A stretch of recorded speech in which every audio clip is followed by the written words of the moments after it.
좀 많이 심각합니다. 징역형이 생각보다 되게 쉽게 구형되는 상황입니다. 일상생활 자체가 어려운 상황도 발생을 하게 되고요. 취업 제한이 발생하는 문제도 발생합니다.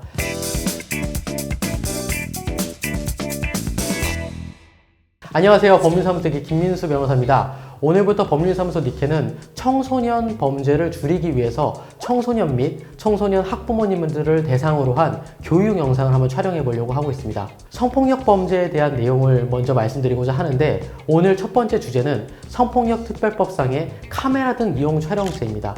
저희가 말씀드리는 대응 방법이 정답이 아닐 수도 있습니다. 하지만 최소한 저희가 말씀드리는 내용으로 경각심을 가질 수 있다면, 그리고 청소년 범죄가 줄어들 수 있다고 하면은 저희 기쁜 마음으로 한번 촬영을 해보고자 이렇게 영상을 시작하게 됐습니다.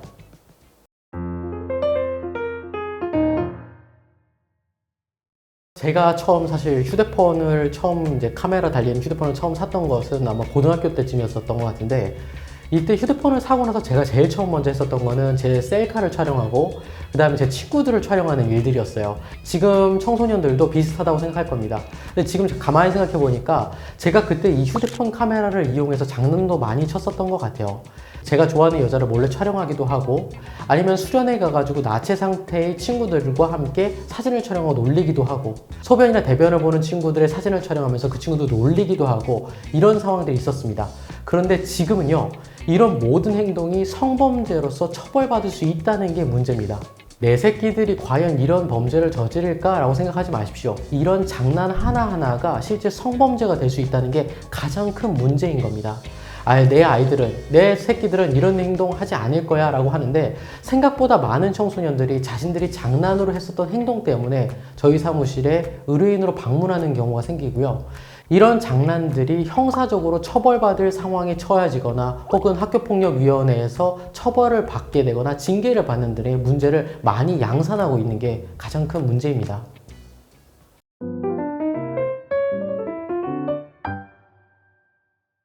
이렇게 장난스럽게 이루어진 범죄라 하더라도 이런 범죄는 정확한 명칭은 성폭력 범죄의 처벌 등에 관한 특례법 위반, 카메라 등 이용 촬영죄라고 하는데요. 우리가 이렇게 긴 말로 보통 하진 않고요.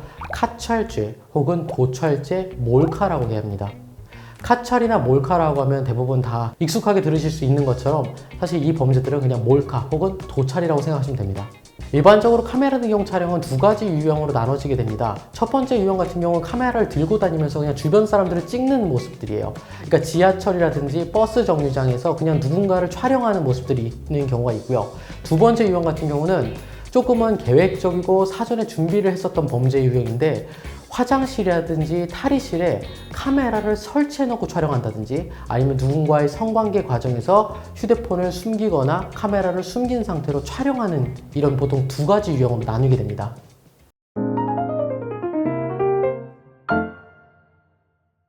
좀 많이 심각합니다. 오히려 강제추행이라든지 다른 직접적으로 성적 접촉이 있는 범죄보다도 징역형이 생각보다 되게 쉽게 구형되는 상황입니다. 얼마 전 기사로 나왔었던 여선생님 화장실에다가 카메라를 몰래 설치했었던 10대들이 전부 실형 4년을 받는 등의 구속 자체가 되게 쉽게 되는 범죄가 바로 카메라 등 이용 촬영 범죄입니다. 오히려 강제추행처럼 성적 접촉이 있는 범죄보다 훨씬 더 구속되는 경우가 많아요.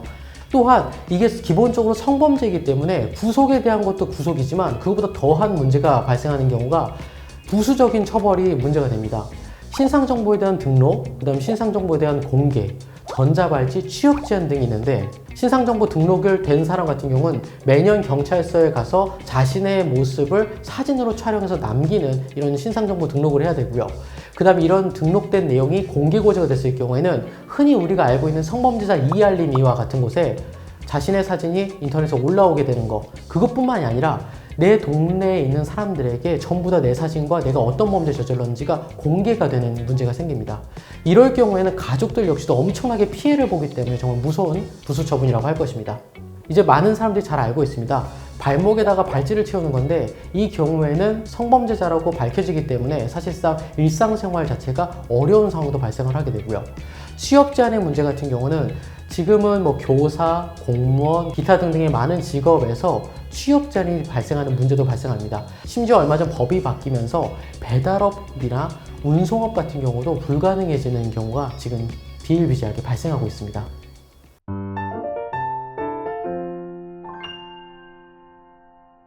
사실 법적인 내용이 아니라 경각심을 주기 위해서 한번 이야기를 해보자면요. 사실 성폭력 범죄 처벌 등에 관한 특례법 혹은 카메라 등 이용 촬영죄라고 불리긴 하지만 본질은 몰래카메라고 도둑 촬영, 그러니까 도촬입니다. 따라서 상대방이 의사에 반해서 촬영을 했을 경우에는 전부 다 범죄가 된다고 생각하는 게 오히려 더 안전합니다. 내가 누군가를 촬영을 했는데 그 사람의 의사를 물어보지 않고 촬영을 했어. 근데 그 사람이 그걸 보고 나서 기분 나빠할 만한가? 라는 판단을 했을 때 충분히 기분 나쁘다고 생각할 수 있다고 한다면 그거 자체는 전부 다 몰카라고 생각하시면 되고 도찰이라고 생각하시면 됩니다. 모든 사건이 전부 다 도찰이나 몰카가 되지는 않겠지만 이런 기본적인 경각심을 갖고 있는 게 이 범죄를 예방하는 가장 중요한 그리고 가장 기본적인 요소가 될 수 있습니다.